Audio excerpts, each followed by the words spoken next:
For the last few weeks, and really since the start of the pandemic, we've been looking at and thinking about what the mismatches are between employers and workers and how to close that gap from a talent perspective to make sure that we can get the economy moving back to a place where full employment feels and looks like full employment again.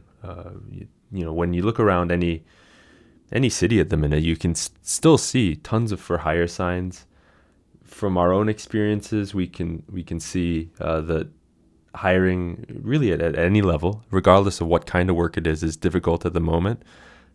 Talent seems to be bifurcating, so you have the organizations with the best talent brands and the best employer brands vacuuming up or scooping up as much talent as they need, almost as a luxury to keep on hand, and the organizations throughout the economy, regardless of industry, with the weaker employer brands seem to continue to struggle with retention and also attraction of talent.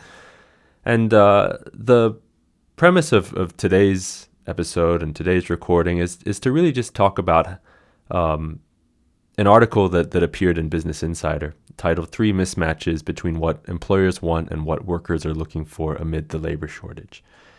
And this article is a very high-level view of 3 different aspects, 3 different talking points that try to explain why there is this mismatch, there is this labor shortage at the moment. And the reason that I bring it up today is because it's dangerous, I think, to look at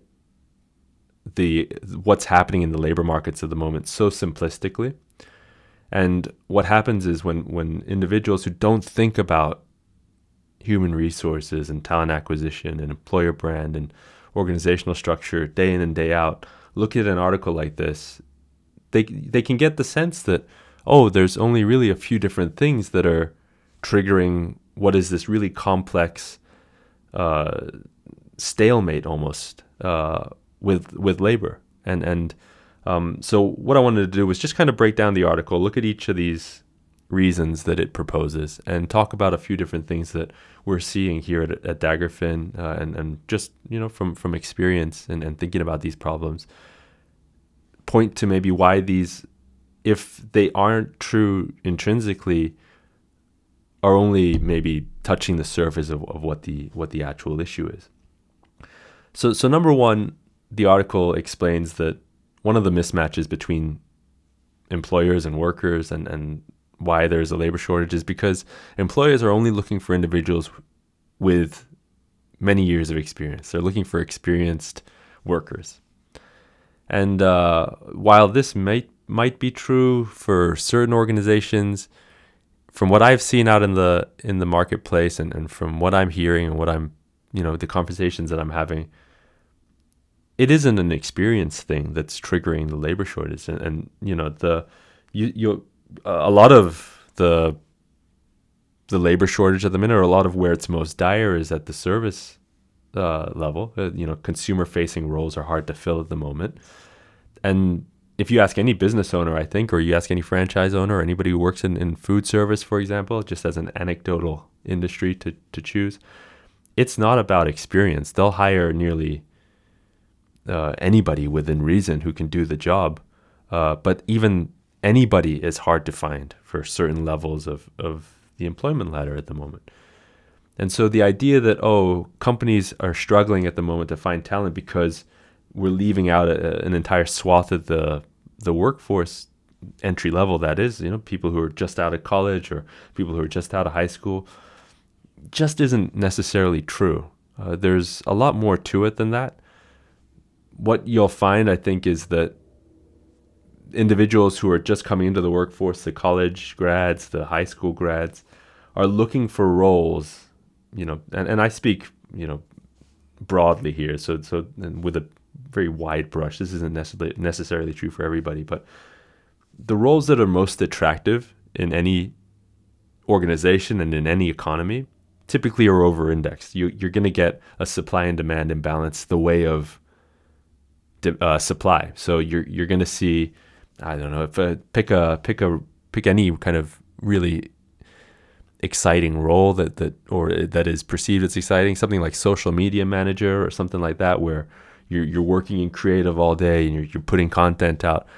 Those kind of roles are definitely not hurting for talent, because a lot of people want to do those. And when a lot of people want to do those, what you end up getting is that imbalance.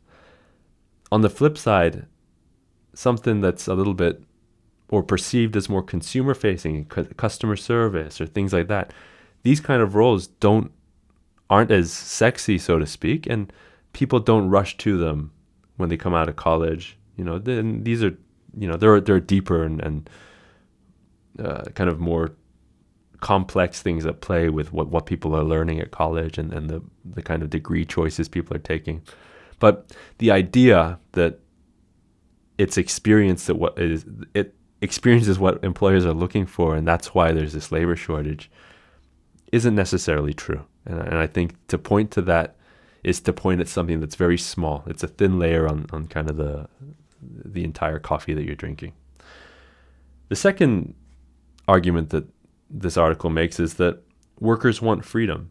And what the last 18 months has shown is that since, a lot of,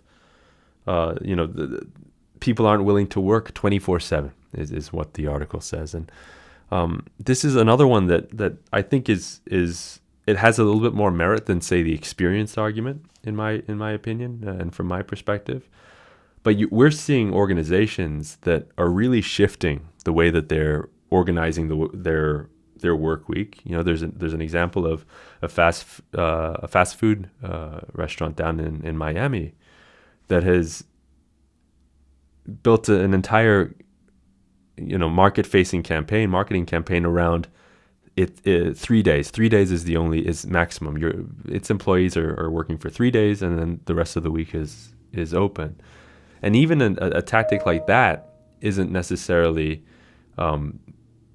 really moving the needle for them. I mean, you would think that something like a 3-day work week would be incredibly attractive to a lot of people, but even something like that isn't moving the needle so far over to where it frees up the bottleneck, which is the labor shortage at the moment.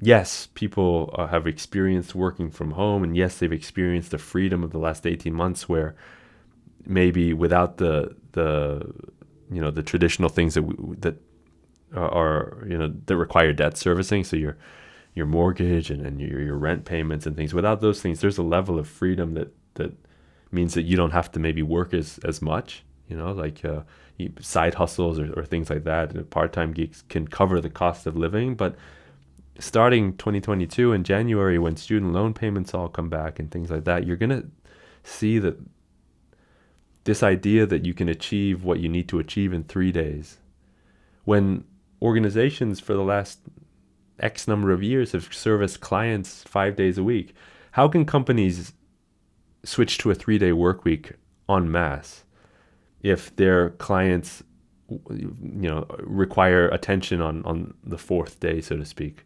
Are companies ready then to what will inevitably a bump up or a step up in cost to hire the amount of workers that you need to cover 3-day shifts throughout the week while still servicing your clients?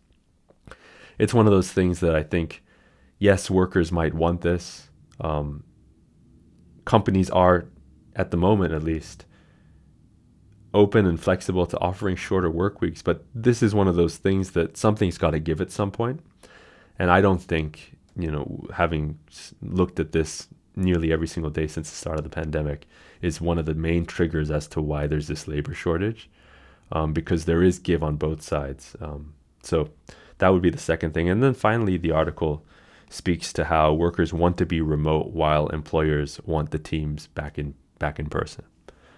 And I think this is one that we've covered on our Daggerfinn channel on YouTube a lot, where we're seeing big companies, your PwCs, your giant consulting firms, really across most sectors, are saying or offering to their employees, and these are big employee bases, tens of thousands, hundreds of thousands, that you don't need to come into the office anymore. So that, I think, as an excuse for why there's a labor shortage, is starting to slide off the table a little bit. You can't say that companies or employers are demanding that people come in person for across the entire economy. And that's one of the reasons, because employees or workers don't want to go back into the office, that this is one of the main triggers as to why there are 10.5 million open jobs at the moment and why there's this significant labor shortage. Yes, again, we're going to talk about something that we talked about earlier, where there are certain roles that are hard to fill because they do require you to be in person. Think customer service, think things like that, where you're actually consumer facing at the point of sale. But those roles are hard to fill on many different levels, and the idea that nobody's going to do that job because people want to be at home, I don't think that the kind of individual that wants or has the freedom at the moment, I'd say, to think about taking on a job at home isn't probably in the same demographic or segment that would have been applicable to to a consumer facing role, initially anyway. So we're talking about two different demographics there.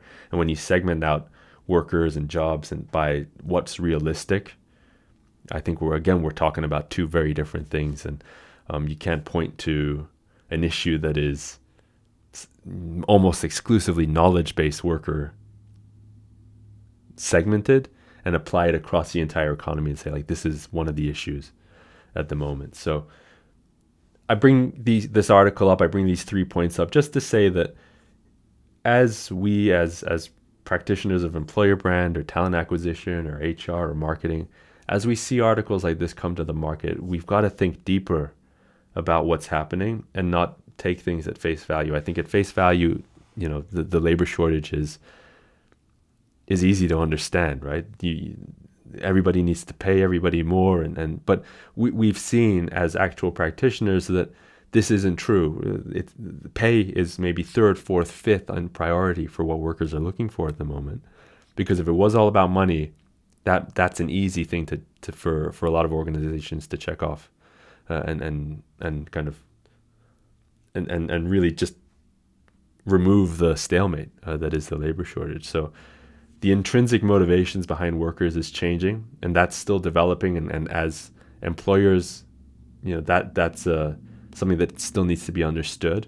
And I also think that on the worker side, on the employer side, on the employee side, that what the desires are and the ideal outcomes are still changing as well. And so that's, I think, a lot of why there's the labor shortage that's so prolonged and elongated, is that both sides are still trying to figure out what is the right play here, what are the actual demands, and what does supply and demand actually look like, what do people actually want, what is actually feasible to be providing to the market. So just a few things to think about there. Hopefully it illuminated just a few different talking points. If you enjoyed this video, if you enjoyed these talking points, hopefully you'll like the video and give us a hit subscribe, just so that you can get these updates as they come out.